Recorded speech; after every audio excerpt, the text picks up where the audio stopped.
Start na pala sila sir, no? Dating sir ng pipe. So lagaring baka lang pinapagamit natin sir para sa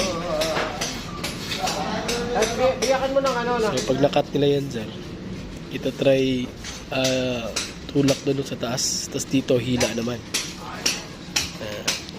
So pala nila sir, yung pipe encasement ng FOC. So ngayon sir, nagpalagay tayo ng support no, sa kahoy sir. Para pagpaling natin doon, may papatungan agad yung FOC natin.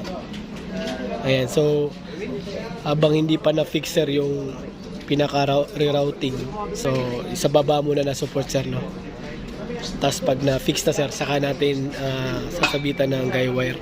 Ayan. So okay na rin naman sir yung ano nila, yung support no. So ito yung diagonal na pinadagdag natin, saka yung horizontal na to para may support dito sa may tumatawid.